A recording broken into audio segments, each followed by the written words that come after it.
we go. Okay. So we're in our CivXCafe. Today we have my dear colleague, Shanita Baraka Akintonde. Happy that she's joining us. Was supposed to be face-to-face. We're gonna have to do it online. And we have several of our Civic Media MA students, and we have also one of our faculty member, Peter Fitzpatrick. So I'm gonna let each one of you introduce yourself, and then Shanita, you'll introduce yourself and take it from there. Sure. So who wants to start, just so that Shanita knows who's in the room? Hi, Shanita. I'm Serene. I'm a Civic Media Master's student. Hi, thanks for being here. I'm excited to talk.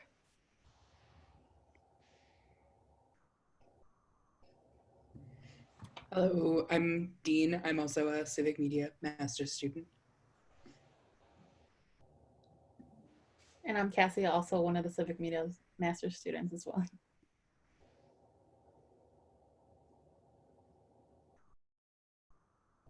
I'm Peter Fitzpatrick, photography department, and involved with community engagement at the provost level. Excellent. So I am thrilled to be here to address you all this afternoon. When Yanti asked pre-COVID-19, of course, as he mentioned, we were ready to jump right in and have this be a face-to-face encounter, but I'm so pleased that being the type of individuals that we are, and this is apropos for civic media because we're all about turning on a dime and dealing with unforeseen circumstances, albeit under different conditions, obviously, but we are navigators of different terrains. And so we're going to jump into some of that dialogue and conversation this afternoon. I'm excited that you're able to join us. And I know if you're like me, we've been zooming a lot lately. So I try not to have myself be a talking head, but rather create an atmosphere that's interactive and a bit of me hearing more from you as well, because I think that that guides this conversation more than anything. I am, again, very privileged to have had some conversations with Yanti about who you all are on paper, at least, so I have a sense of what you've been engaging with curricularly. I got the pedagogical frame of the course, and I already knew before I came in and was invited to speak who you are, in the sense that we're a bit of kindred spirits, that you're civic-minded and goal-oriented and have some tasks and some things that you want to bring to fruition. So I'm hoping through our conversation this evening, which is what I'm going to call it, a conversation, is that you walk away with this, or armed with more than you came into this with, in terms of how this idea of talking to diverse audiences may work. So I have some slides I pulled together, so I'm going to ask pull those up and I'll walk you through some of those. As I'm going through the presentation, I will pause because again, I want this to be interactive. There'll be some kind of intentional pauses that I will give to give you time to respond to some questions I'm going to ask, but then there'll also be some kind of organic pauses, because if you see something or want to interrupt me and ask, please do so, because again, I intentionally put some things in here that'll lift some eyebrows and cause a little bit of ruffles, because I don't think it should be nice and kumbaya all the time. I think this difficult conversations are, again, a part of this dynamic of talking about how we reach diverse audiences. So you may not agree with everything that I'm going to share with you tonight, and that's fine. Or I may have an amen choir here that you may concur, or you tell Yanti offline, don't say too much to my face, I'm sensitive. So again, I'm Shanita Baraka Akintonde. I say Shanita, so my name is Shanita, like ta-da, Shanita Akintonde, and I'll talk more about names and the pronunciation of them and the intentionality that is needed, particularly when talking to diverse members of certain communities. I am a member of the communication department, proud card-carrying member. Peter, I won't hold against you the fact that you're in the photography department. Love my colleagues in other places on campus, but I'm bona fide in communication. As you can see on the next slide, I have a long history with our institution. I have been here, this is my 20th year at Columbia. I have taught across other departments as well, including television, which is now Cinema and Television Arts, as well as the English departments since I've been here. I'm an alumna of Columbia, so I'm proud of that as well. So I graduated from here with a degree in marketing communication, my undergraduate before coming back to teach. I also, like you, have master's degrees, 2 of them, an MBA and a master's in education, not at Columbia, but some other places that gave me some perspective. And then the next slide, I just briefly put up some things related to my consultancy work. And that is that outside of Columbia, I am a community-based organizer as well. So my husband owns a construction management company that's building a little place. I don't know if you've heard of it, the President Obama Center in Chicago. That's coming up in a couple of years. He has the privilege of doing that, and I do some things with him. I have a podcast, and I also write for the Chicago Defender, which is, if you don't know, is an African-American owned publication, and also recently started to write for the Chicago Tribune as well.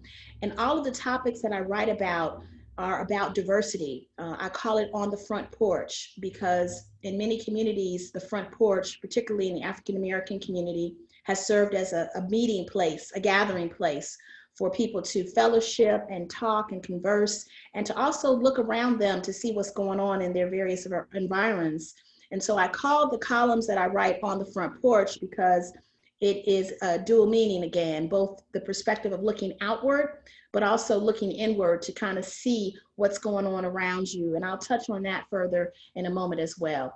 And lastly, I have contributed to some books, and I have a full-fledged book coming out in this fall. The manuscript is being shipped around now, and you can see those on the screen. So enough about me. My inspiration for these types of talks, and I do them all over the world. I mean, I do them locally, domestically, and I've been honored to fly around the world to do it as well, is this woman here, who's my great-grandmother, my maternal great-grandmother, Lucille Jones, and I called her great-grand.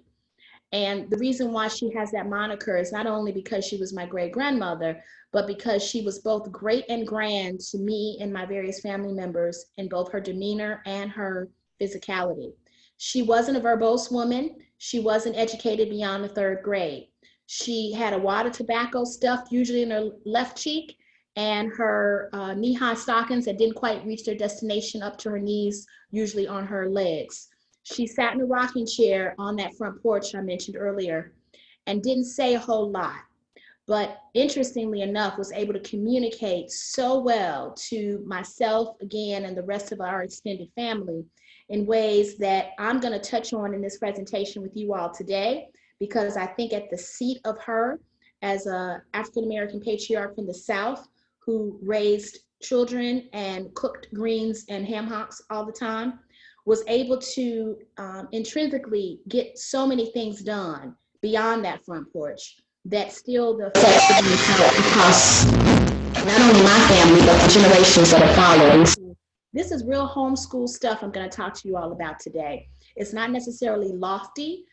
It's theoretically based in some ways, but it's also intrinsically inside of all of us, I think, which is something I want to encourage us to think about and tap into this evening during this call in ways that we may know, but may not necessarily be given the correct permission, as it were, to do, because we don't deem it appropriate, perhaps, or for whatever reasons, right? So we'll talk about that.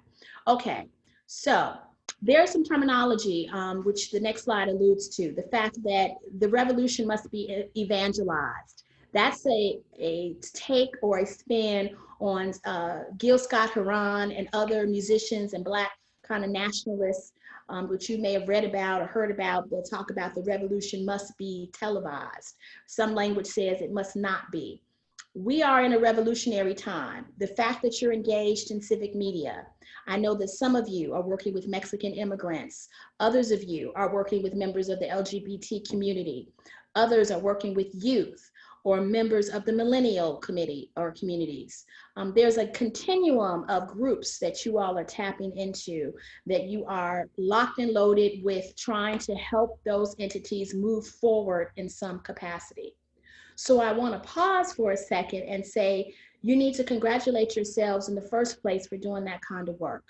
Because again, there's not necessarily pay, right? External reward in terms of monetary gain or anything of that nature. Not that that isn't perhaps a part of why you're doing it. But again, if you're like me, and I sense that you are, a lot of your work is intrinsically motivated. You're doing this because of the goodness of your understanding that a rising tide lifts all ships. And you get that by addressing these various community groups in a civically minded way, that the results have exponential reward on the back end. And as simple as that may sound, as intelligent, as rational, as seemingly, you know, obvious, it's always interesting to me, and I'd love to hear from some of you as to how that doesn't always seem to land in the same way. So I'll pause and ask this. How many of you have been asked by either relatives, family and friends, people who love you, good people, why are you doing that work? What the heck are you doing? Or what are you getting out of that? Why are you doing that?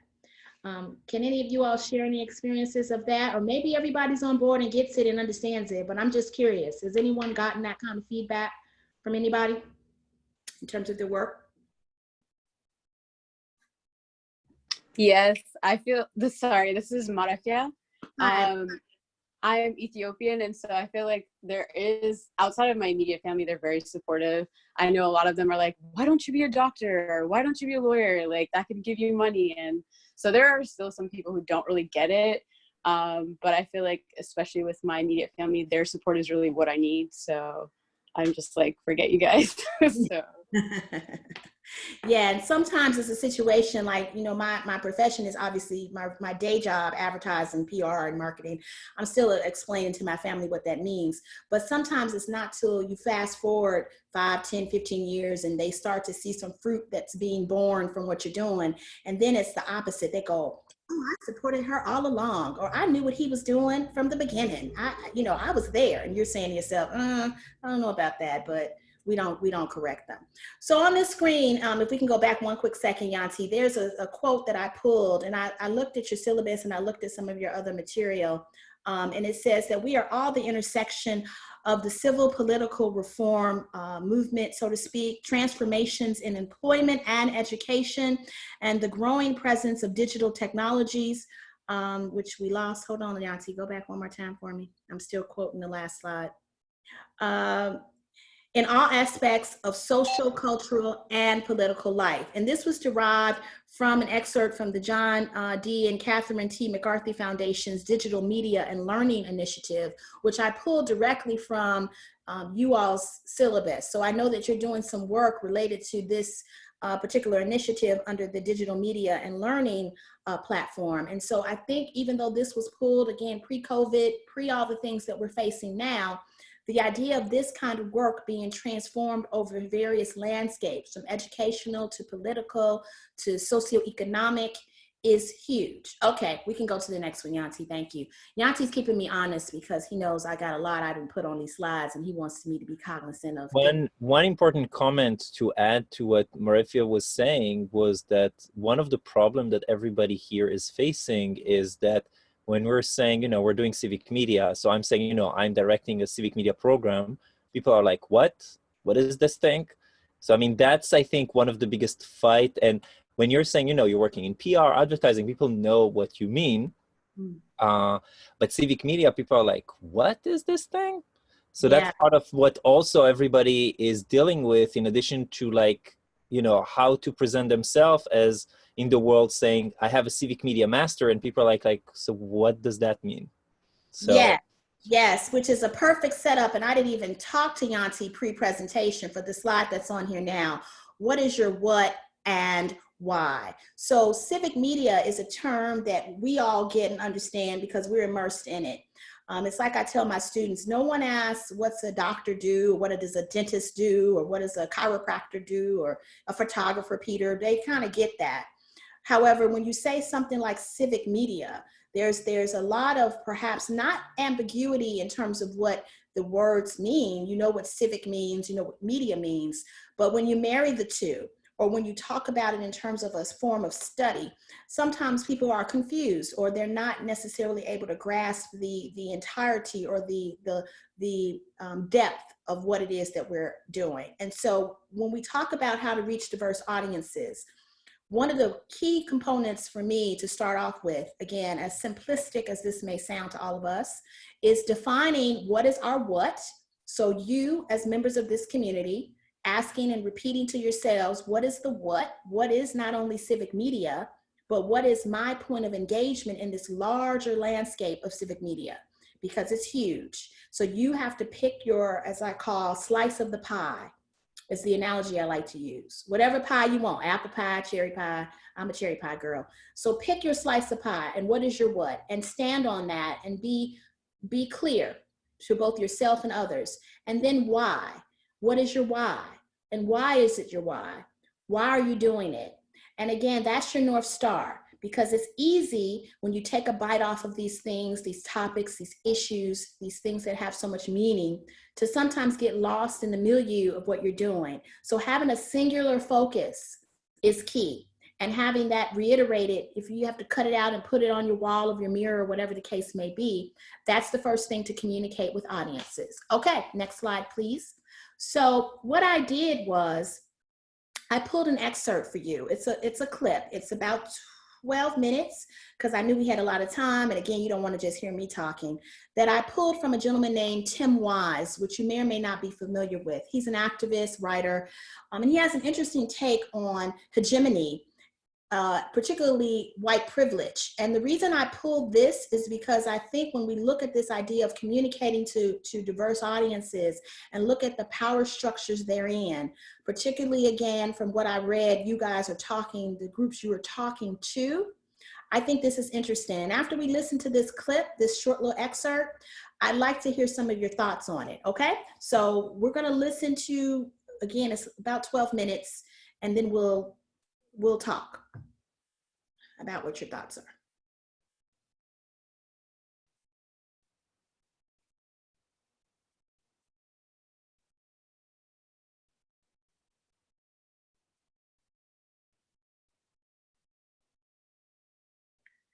So no audio now, Yanti. I'm not certain. And I'm listening and enjoying the video, but yeah, not okay. So I'll unmute myself, and hopefully that's Hopefully that will. Sometimes it does that, I know. okay. Let me know again if you don't hear it. Okay. Okay, sure. But everybody can see the video at least. Yes, we can see it. Okay. One thing for white folks to acknowledge racism, because, you know, white liberals will. God bless them. White liberals will acknowledge that racism is real. Oh my goodness, we should do something about that. Yes, we should. It's terrible, that racial profiling, that housing discrimination. My goodness, it's awful. Yes, it is. But just because we acknowledge racism and discrimination doesn't mean that we'll necessarily acknowledge the flip side of that. Doesn't mean that we will acknowledge that for everyone who's targeted by that discrimination, which we're willing to admit exists, there is somebody else not being targeted, guess whom, and that those individuals are elevated by definition and receive an advantage, receive a subsidy, receive a privilege in the process. You see, we like to talk about those who are down as if there is no up, right? We like to use language that obscures the interrelationship of down and up. Now, down has no meaning without an up. It is a relative term, but we talk about those at the bottom of the hierarchy, not paying attention to the fact that for anyone who's down, someone is above them, and they're above them because they're down. We use this language that makes it impossible. And when I say we, I don't mean like right-wing folk. I'm even talking about them. I'm talking about nice, liberal, caring service providers. Right? People who just want to help. Right? I just want to help the underprivileged. That's the word we use. I've used it before. I don't use it anymore, except in a speech like this. Right? We just want to help the underprivileged. But what's wrong with that word, folks? At least two things that ought to be pretty obvious to you, right? Number one is it's a passively constructed term, right? It's the passive voice, as my English teacher would say. Underprivileged doesn't imply that anybody did anything to anyone. It's just there's privilege and I will be damned. There you are under it. We could just figure out how you got down there. We could solve all the problems of the Western world. But we don't want to know how you got down there. No, that's why we came up with that bumper sticker. Stuff happens. That's the G-rated version. That's a bumper sticker that only a straight white upper middle class male could have made. Because anyone who isn't straight, anyone who isn't male, anyone who isn't white, anyone who isn't upper middle class knows that stuff doesn't just happen. Stuff gets done by people to people. Nothing is a coincidence. Nothing is random. It is an osmosis. And so we act as if it's some passive thing, but yet that's not the case. And the second problem with the term underprivileged is even bigger than the first one, is it's a relative term. Again, this is grammar. Man, you don't like this, you can disagree with anything else I say tonight. If you have a problem with this piece right here, you must take it up with your third grade grammar teacher, because it is not on me. If we use the word underprivileged, then by definition, there must be an overprivileged, but we don't use that word in polite conversation. Indeed, it doesn't exist in any dictionary to be found on the planet. If you don't believe me, go back to your res hall, go back to your apartment, go back to your home, go back to your place of employment. And tomorrow I want you to punch in 2 little words. The first one, underprivileged. Make no mistake, your spell check is going to recognize that word. It's in their dictionary. They can give you the definition. They can give you the synonym. They can give you the antonym. They can show you the phonetic way in which you should spell it. Now come down one line, type in the word overprivileged, and watch how fast that little red line pops up. That line which says, nope, you're an idiot. Making up words that don't exist. Try again and get back to us.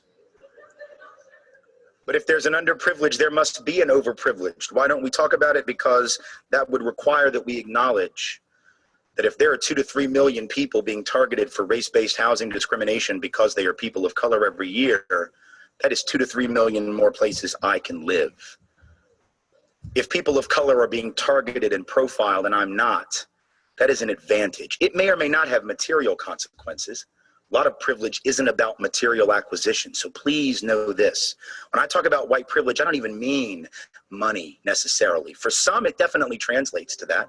For some, it has certainly meant that. But even for those white folks who don't have that money, white privilege is real at the psychological level.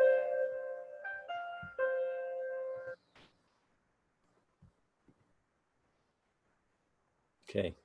Okay, so a couple of things. I want to hear you all's thoughts. I chose that excerpt, and that, by the way, I'll share with Yanti that video in its entirety if you're not familiar with Tim Wise and his rhetoric on race and white privilege, but particularly the semantics around the terminology of underprivileged and the idea of us working in these communities and with these groups. I'm a big proponent of the way we frame the conversation around not only what we're doing under the umbrella of civic media, but also the communities in which we are working or partnering with.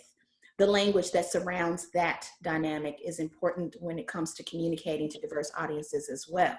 But I'll put that on pause and just see if anyone has any thoughts whatsoever about what that little quick excerpt was from Wise, again, an activist and writer, et cetera, that you heard from.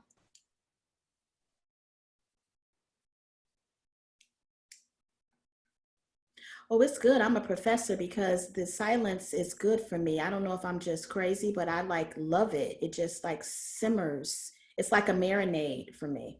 So no problem. This is Serene. I think anybody in our cohort will say that they know how much I really love kind of how grammar and language inform how we think about things. So I really like that he touched on that.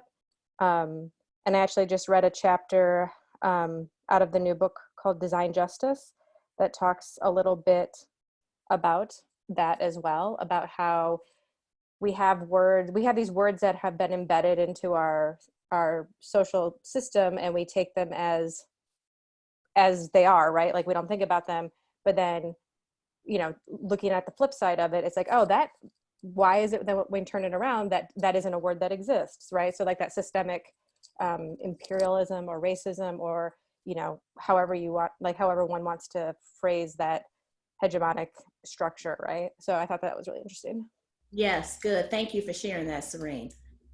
Any other thoughts about, and let me pose it to you this way, sometimes, and again, I don't know if I'm necessarily speaking to any of you, but when we are involved in this kind of work, we sometimes can remove ourselves from the others by thinking that we're we're doing the work, working with these groups and communities and about topics that obviously, again, are near and dear to our hearts and have extra weight because of what they're doing in these various communities. But to understand going in that we all have sometimes these internalized biases that can manifest themselves in ways in which we may not be explicitly or even inherently aware of, but when communicating to members of those communities, which is the first leg of this idea of importance of connecting, it's how we communicate. If we come with the underprivileged or less than model, that can somehow spill over into other aspects of those communication processes. So I'm just curious if anyone had any more thoughts about it. It may come up for you as I go through the rest of the presentation. So again, please jump in and let me know. I think it's important, lastly, what Tim Wise pointed out about if for there to be an underprivileged or an underclass or whatever terminology you want to use, that also equates to there being an upper class and the privileges that can be associated with that. And so again, let's talk about how it looks from a visual perspective as well, because communication is twofold. It's not just about what we say when we meet people, which is a big part of it. It's also what they see. So we can go to the next slide, please, Mr. Yanti, in the PowerPoint. I'll continue to walk you guys through what this looks like. And this is based on my own kind of research and thoughts that I have gleaned. So I'm a big fan of doing this. It's a very simple but very telling activity. I go on Google and I just type in various words. And Google's gotten a lot better about this because I think they know, and this has been brought to their attention. But when you type in words like leader, so we can go back to, yes, so we type in words like diversity, which is up the top upper left. That's a picture of what you get typically. I call this the Crayola crayon version of diversity. I don't know what the heck this is. I don't know why people love to do Crayola crayon versions like this word diversity up here with diversity.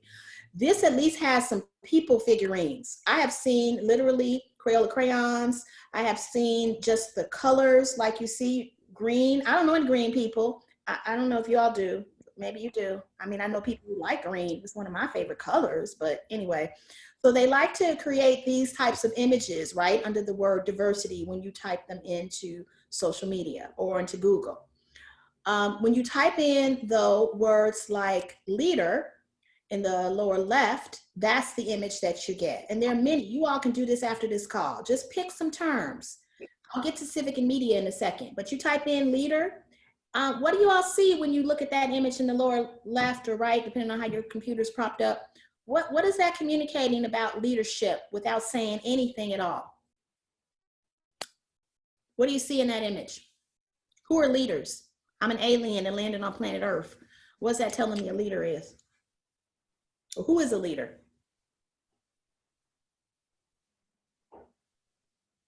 Me?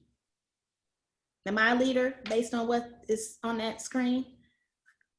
If I'm a little girl looking up, can I, maybe who wants to be a leader or has heard the term in second or third or fourth or eighth grade, do I see myself represented in that image? Absolutely. So you can, oh, go ahead, I'm sorry.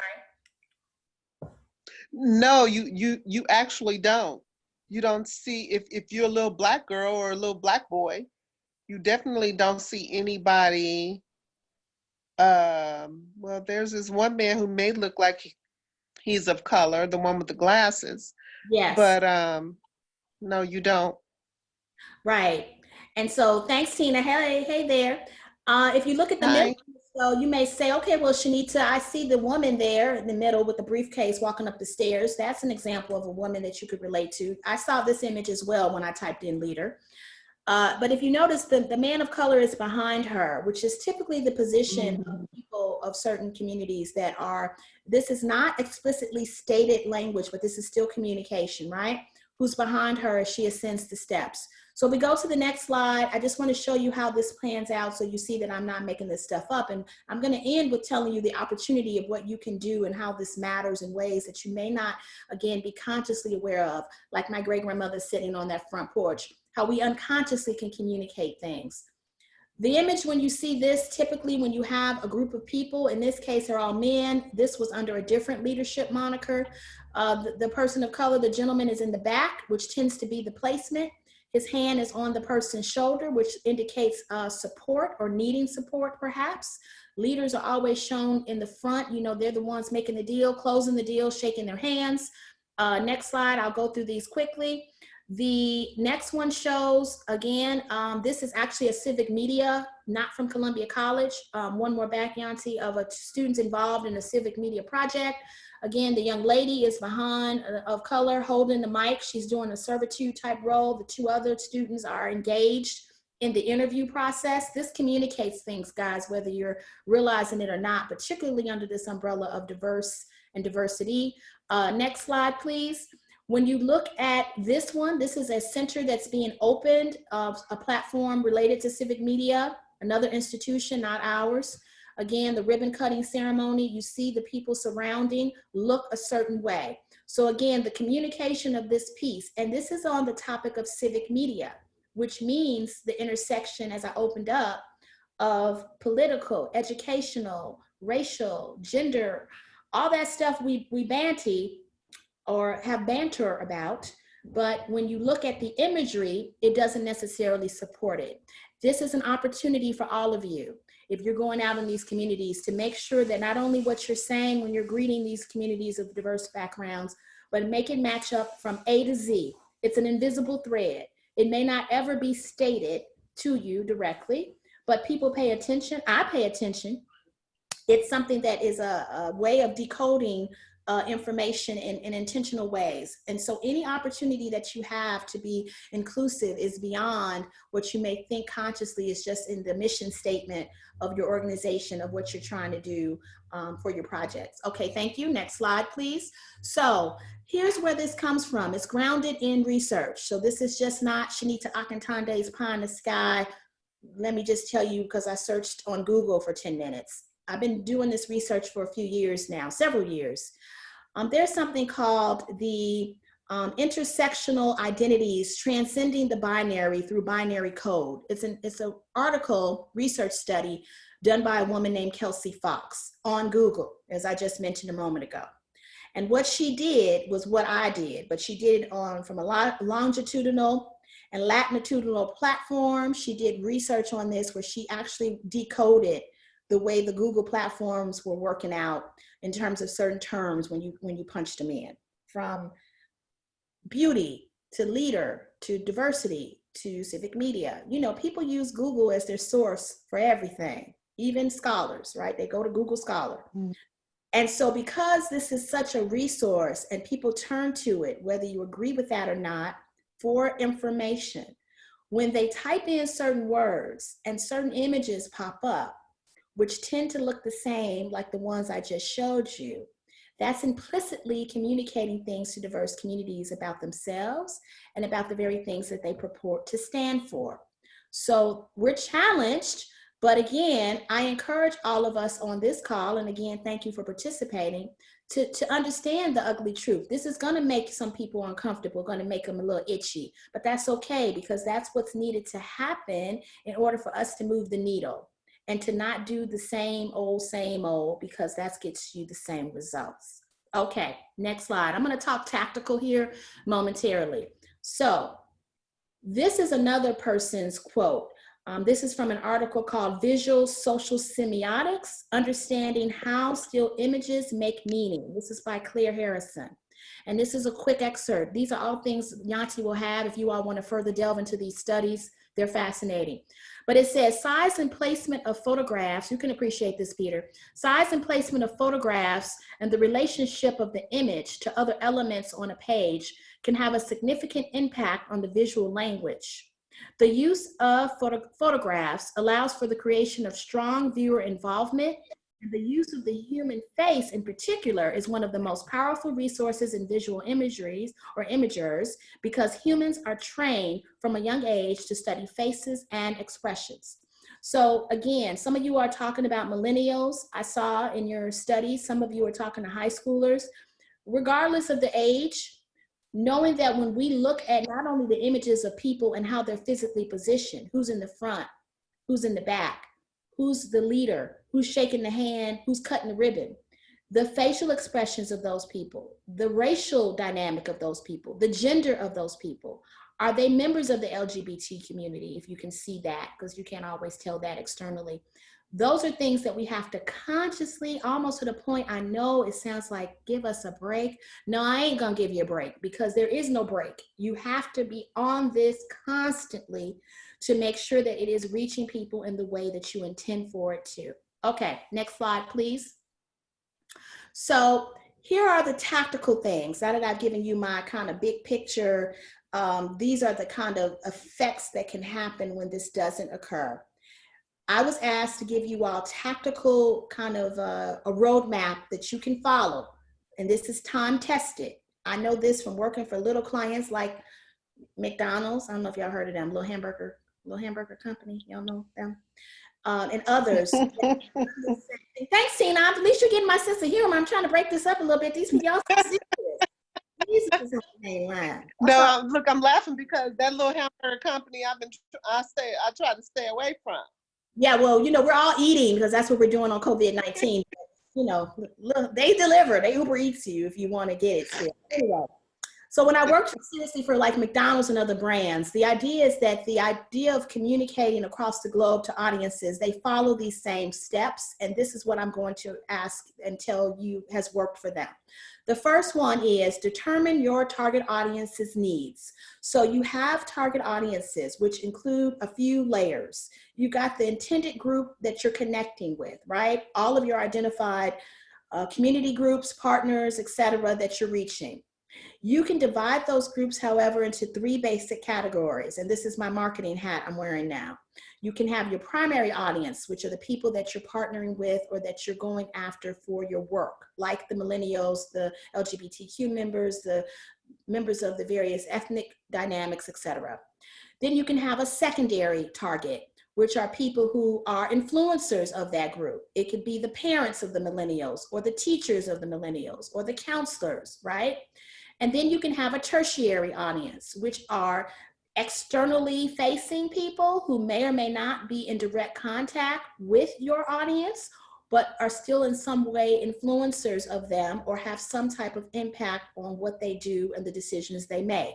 So when you look at your communication strategy for how you should best connect with these diverse communities, you need to create a dynamic that looks at primary, secondary, and if applicable, tertiary audiences.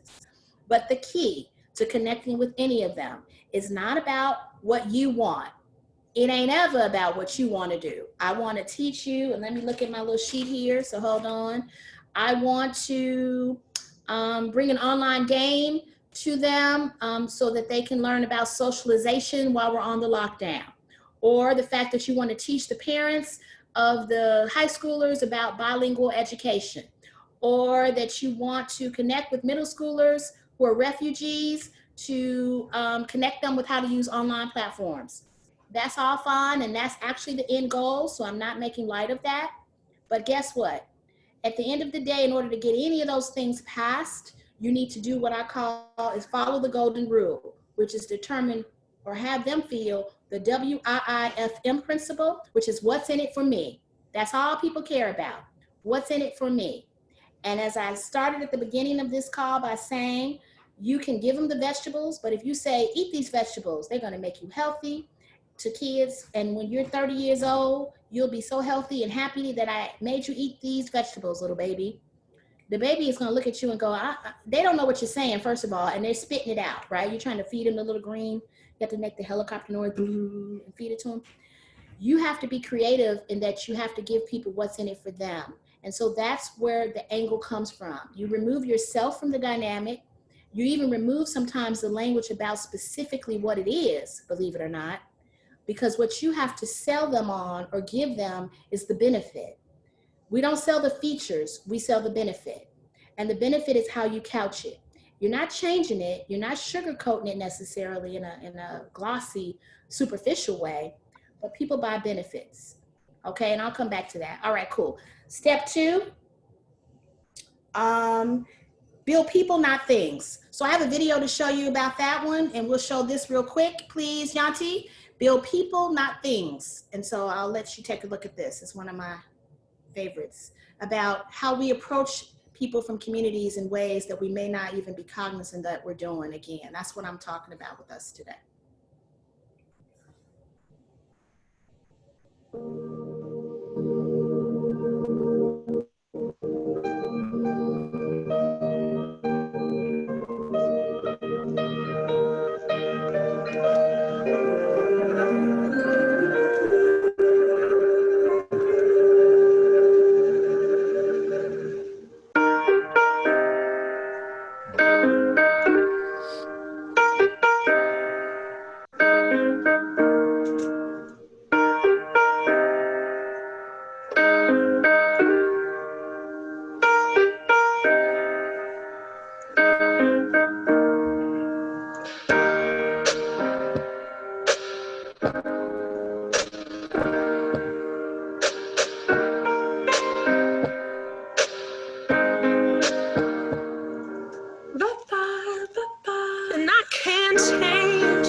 Even if I tried, even if I wanted to, and I can't change.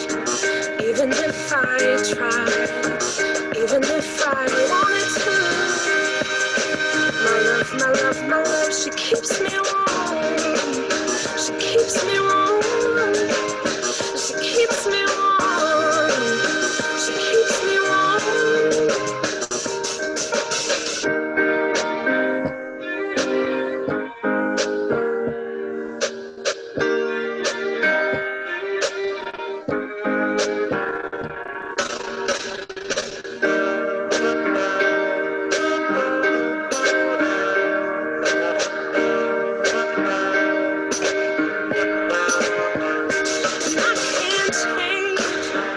Even if I tried, even if I wanted to. My love, my love, my love, she keeps me warm. She keeps me warm. She keeps me warm. She keeps me warm. And I can't change. Even if I tried, even if I wanted to. My love, my love, my love, she keeps me warm. She keeps me warm. She keeps me warm. She keeps me warm. She keeps me warm. She keeps me warm. My heart doesn't see race. Love has no age limit. We are neighbors and best friends. We all have different religions, but we have universal love as well. I love my sister. Love is love. Our family is no less than any other family.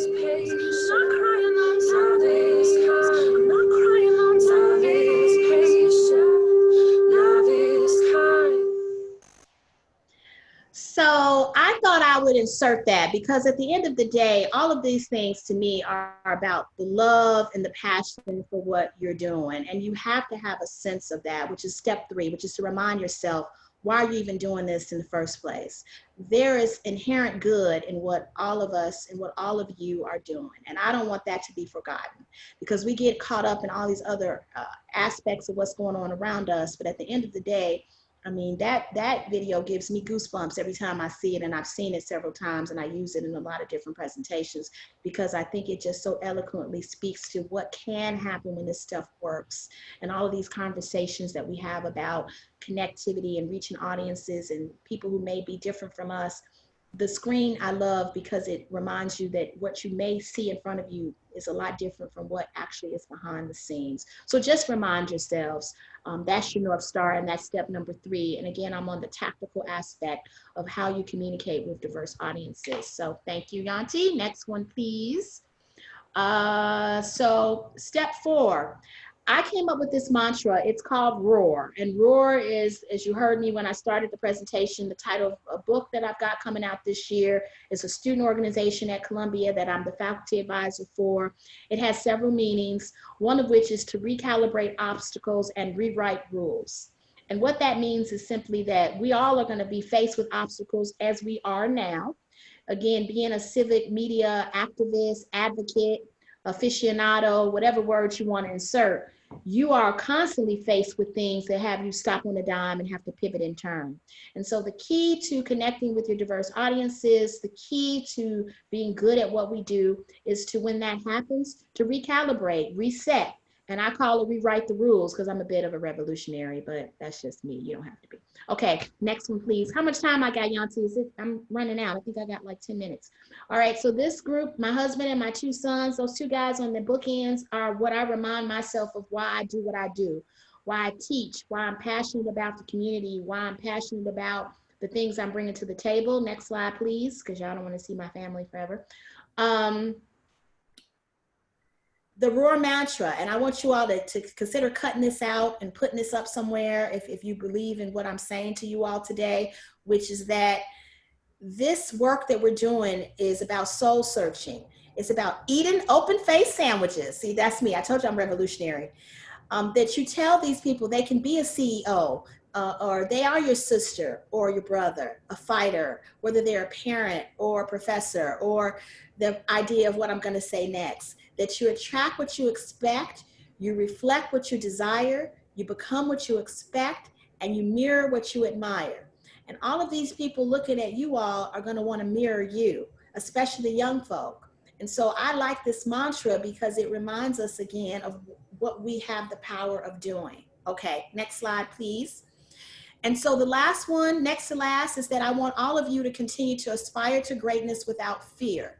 And fear is something that can be real, right? It doesn't mean that you don't have fear, because fear is really the, what do they call it? What do they call fear, Yanti? Fear is the replacement. What do they say? Is courage to act. So like you're not afraid, right? But you act anyway. Isn't that something that they say? Or acting beyond fear? Y'all know what I'm talking about? There's like a mantra that people say. Okay, so next slide. I'll tell you my own mantra. I'm a big mantra girl.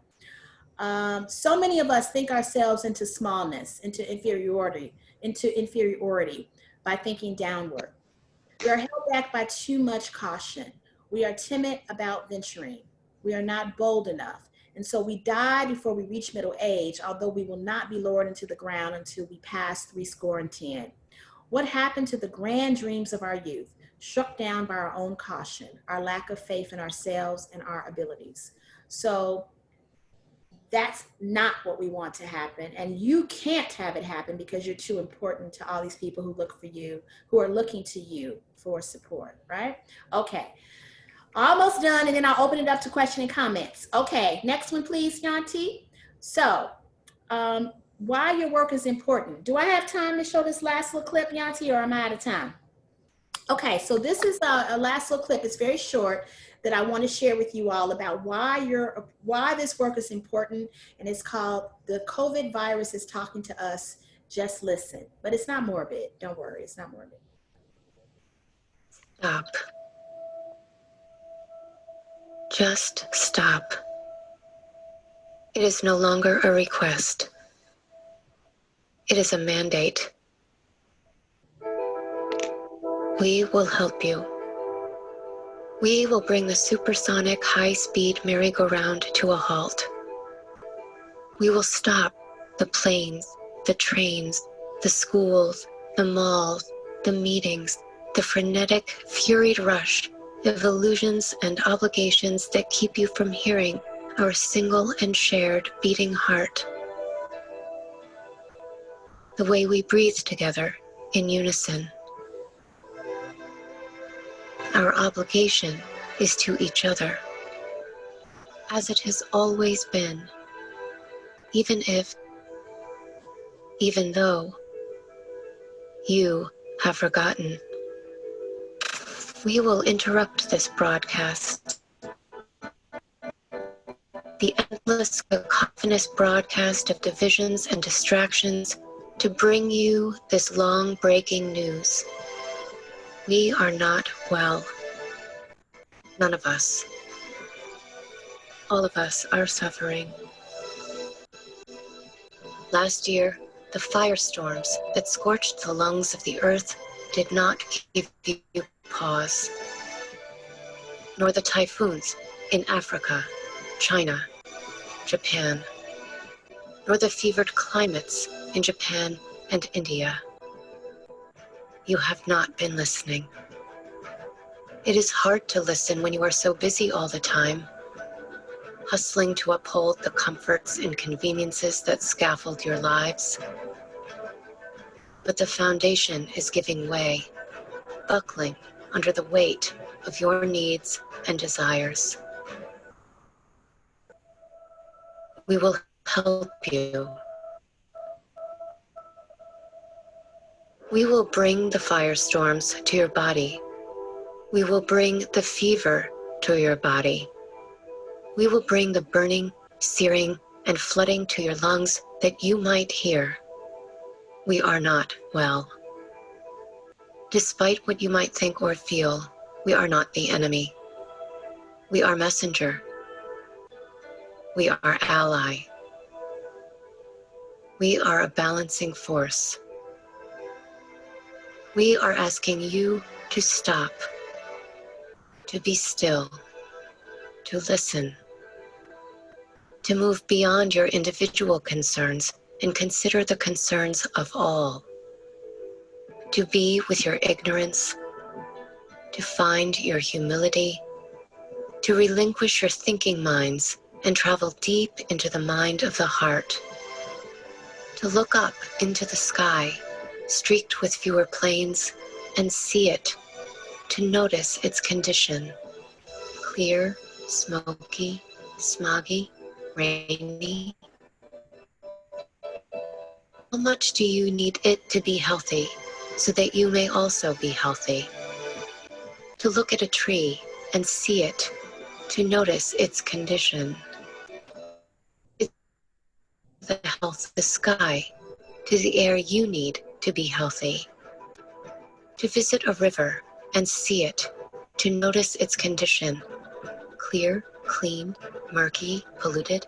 How much do you need it to be healthy so that you may also be healthy? How does its health contribute to the health of the tree, who contributes to the health of the sky, so that you may also be healthy? Many are afraid now. Do not demonize your fear, and also do not let it rule you. Instead, let it speak to you. In your stillness, listen for its wisdom. What might it be telling you about what is at work, at issue, at risk, beyond the threats of personal inconvenience and illness? Stop. Notice if you are resisting. Notice what you are resisting. Ask why. Ask us what we might teach you about what might be required so that all may be well. We will help you. Then.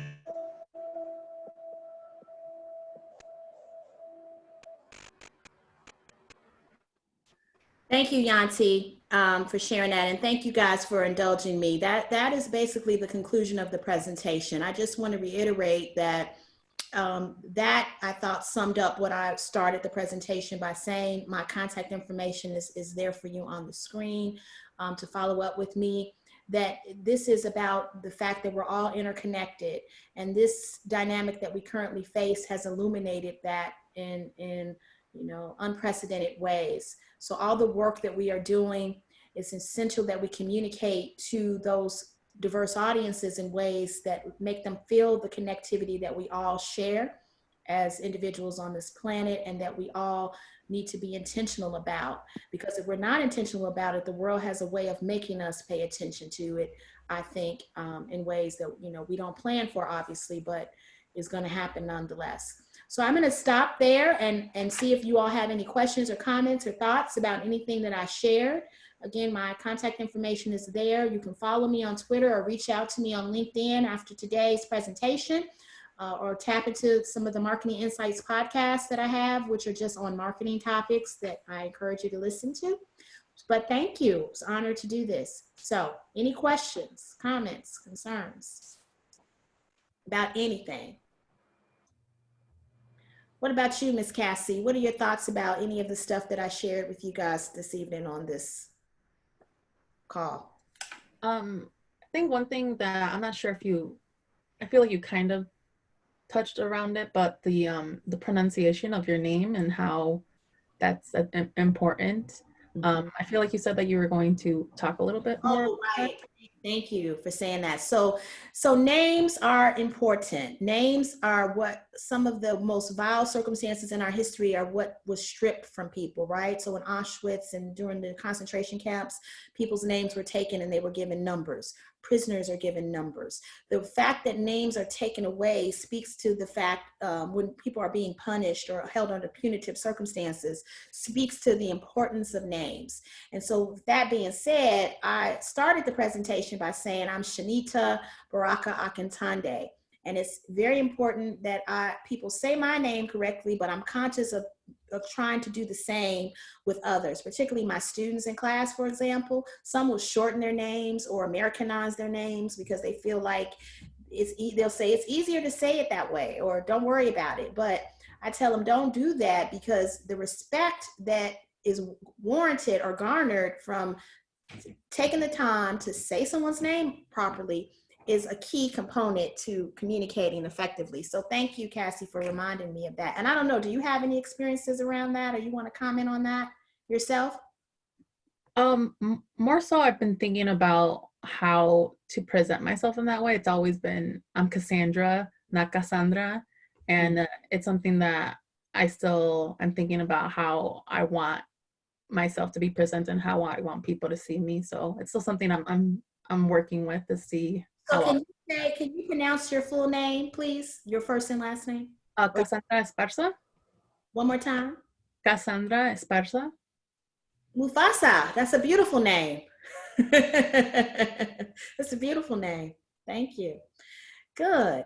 Any questions on anything that you wanted me to elaborate on? Because I tried to crunch a lot in the time. So any questions or comments about anything that I can share that can elaborate on anything further, or thoughts? Hi, my name is Imani, and I was going to comment. I was going to comment on the name situation. That's been something that I've also struggled with, and up until the point of my undergrad graduation, I spelled my name out phonetically because I really wanted them to pronounce it correctly, and they called me Emily. And I stood, when I was supposed to be walking, I stood there, and the girl behind me, because I was in shock and I was livid and embarrassed, and the girl behind me said, her name's Imani. So he said it again, but it's always been like one of those moments that have stuck out to me. Always my name has always been something that I've been conscious of, applying to jobs, recognizing that they're going to realize that I'm Black. Are they going to call me because I'm Black? And just what that really means, up until the point where I just actually got a new job before all this started. And I told my boss, we had a conversation, and she was, I told her, like, thanks for calling me, because, we were talking about the whole name situation and what that means and all that. So it's definitely something that I've lived with and I'm conscious of, and I always have thought that was something very interesting. And even when naming my children, I think of that, for the future. But something to be proud of. My mom and dad consciously gave me an African name on purpose. So it's just, my mom is very specific on how she wanted it pronounced, and I mean, it's definitely it's a thing in my life. So I found it very interesting. To your point. Also, I really enjoyed your presentation. Hopefully, you can do more with civic media program in the future. If I don't know if Yanti's looking for new professors, but if Yanti invites me back, I got to see my grade. I got to get my report card from today's presentation. But I appreciate that. Thank you. And you stopped on the stage. I'm not mad at you. Stopped. I was not game. I know. Okay, Tina, did you have something you wanted to say? Yeah. I have a couple things. Just piggybacking off of what Imani just said about having you back. I would appreciate that, and definitely I enjoyed your presentation.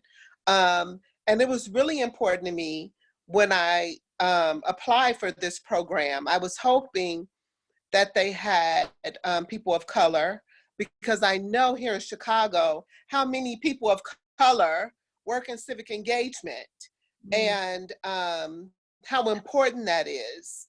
And because I've worked in this arena for a really long time, and it's very important to have people of color who have significant credentials, because it's very difficult to be taken seriously in this world of civic engagement. So yeah, if I don't know, we have a couple classes left, and I would love to be graced with more people of color. But I know we only have a couple classes left, and we may not get that privilege, but I'm hoping that the cohorts behind us have more of that privilege. Not to say that the teachers that we've had so far haven't been amazing. They have been, and I've really enjoyed being in this program, and I really, think that this program is very, very important. And about the faith and fear, there is a mantra that I live by called with fear there is no faith, with faith there is no fear. Hey. And I go back and forth with the faith part. The faith part sometimes is faith in God, but most recently the faith has been in myself. And it seems like the older I get, I have to really, really tap into that faith that I have of me.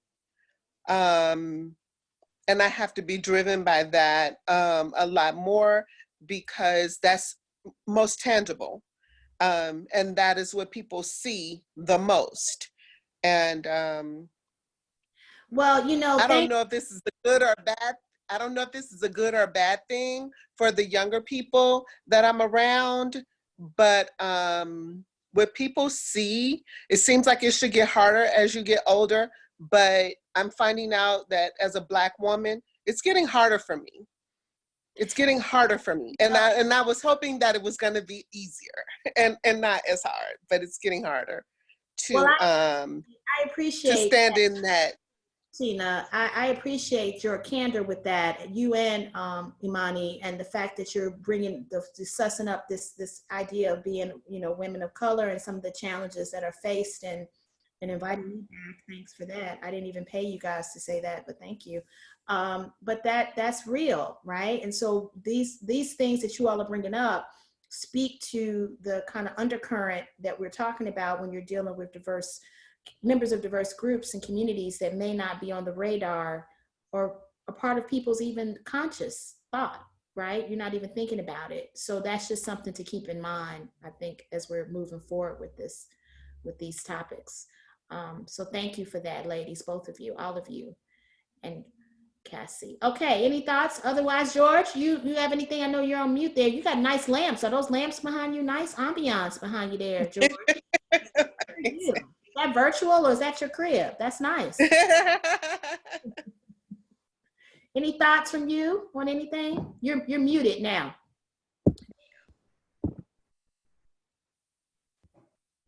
Okay, you're good.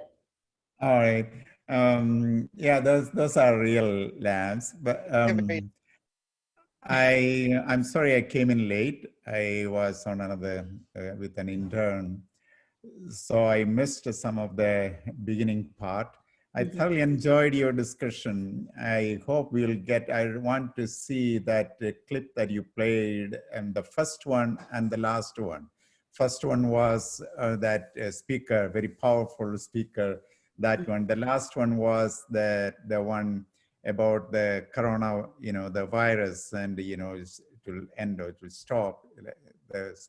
And the discussions that you focused on those things were outstanding. I'm so glad Yondi had you join us today. Wonderful, and thank you.